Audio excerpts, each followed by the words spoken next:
Hi guys, welcome to another episode of me sharing the lessons I've learnt from my experience with my hair lately. Number one, overthinking.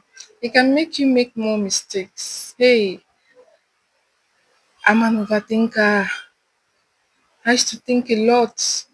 If I want to make one decision like this, I'll weigh it, check it from different angles like I'm playing chess.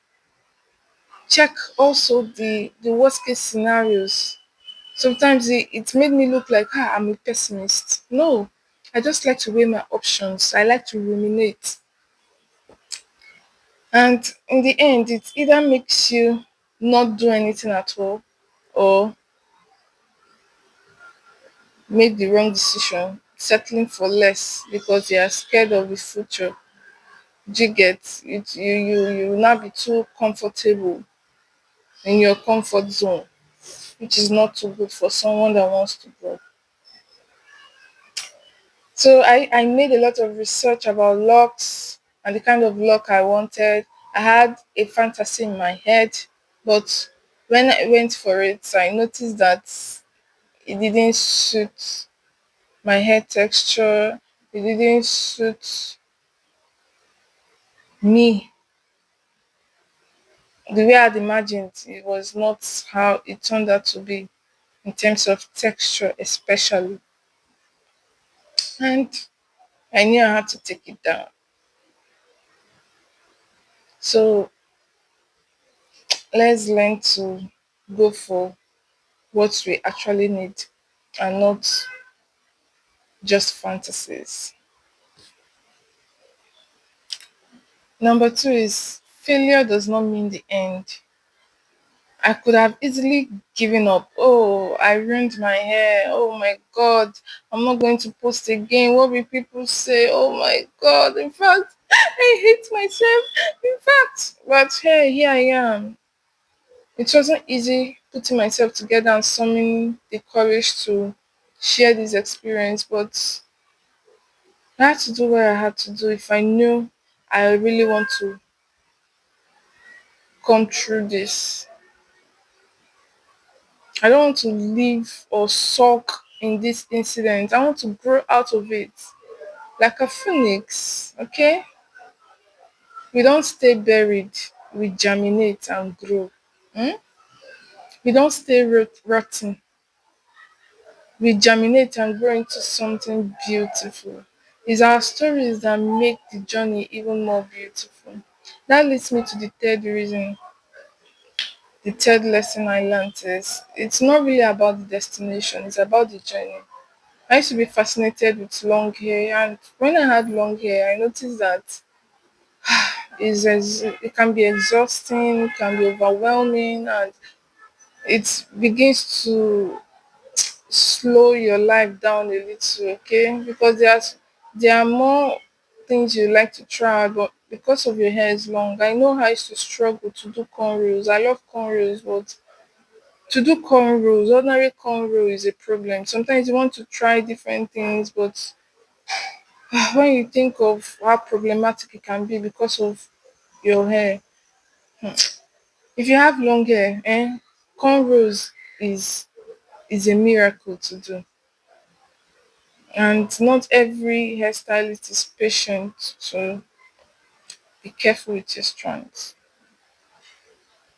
So no matter what you're going through in life, use it as a stepping stone. Everybody goes through shit in this world, but how do you perceive it matters.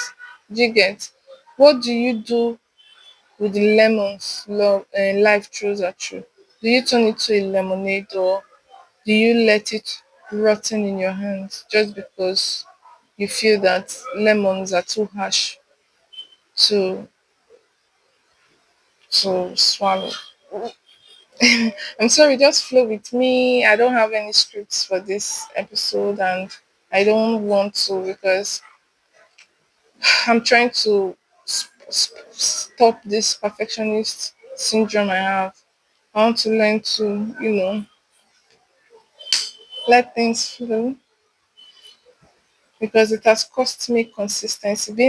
perfectionist has cost me consistency, especially on my YouTube channel. So instead of overthinking, I have to write down all I have to say. I need to get the perfect time when everywhere is calm. Da da da da da. Where I stay is not really.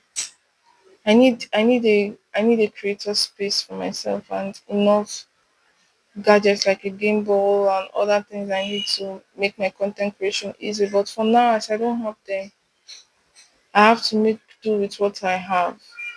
And I've noticed that there's no perfect time anymore. Do you get? There's no perfect time. If I'm waiting for everywhere to be quiet first, I may end up not doing anything. So it's better I do something, and even though it's not perfect, it's better to do it and grow from there than not doing anything at all because you're waiting for the perfect time.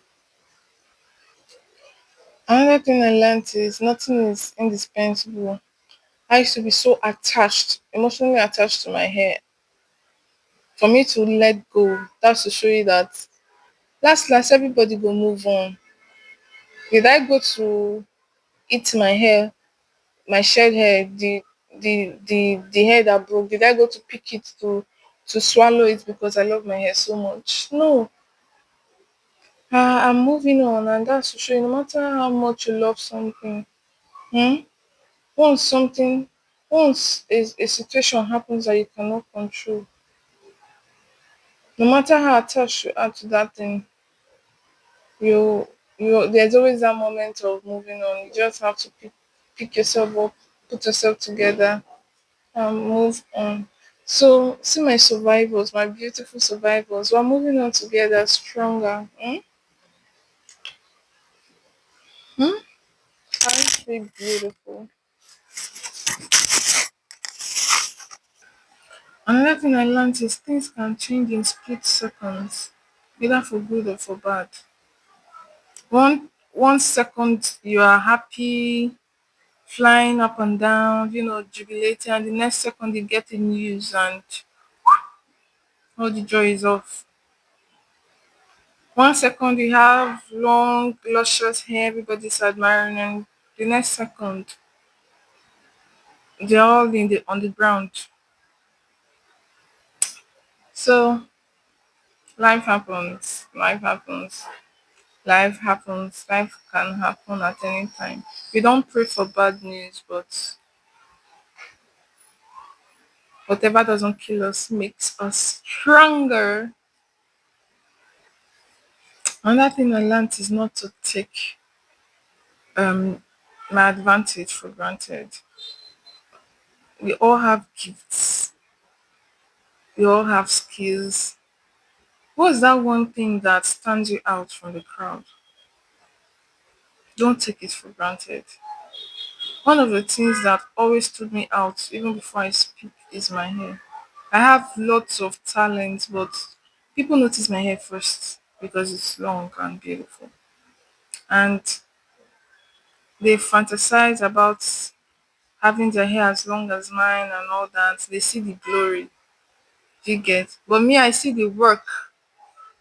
I used to be like them to fantasize about having long hair, but when I put in the work, I noticed that it's not as easy as it seems. So when people are always fascinated about my hair, I just smile. So over time, that excitement, that spark is no longer there. I started taking my hair for granted and I got tired. I got tired. So that was what made me want to go for locks. And I made a little mistake that cost me 9 years of long hair. So I learned my lesson, but I still maintained the locks because I know I wanted locks. Instead, I changed the method I use. Instead of going for instant locks, I now switched to starter locks. And so far, I'm loving it. So I knew I wanted locks, so I didn't allow what had happened to make me give up. I just had to change method. And this one worked. If I had known that this would have worked better. I wouldn't have gone the other route. I'm not saying instant looks are bad. It's just that it didn't suit me and my texture the way I had imagined it would, even though I made lots of research. So that's it, guys. I don't want this video to be too long. See you in the next episode. Bye. Thank you for watching this far. Please, please leave a comment. Please leave a comment for me and a like. Please, please. So I don't feel like I'm wasting my time. Please, I'm not wasting my time. Please. Thank you guys so much. I love you.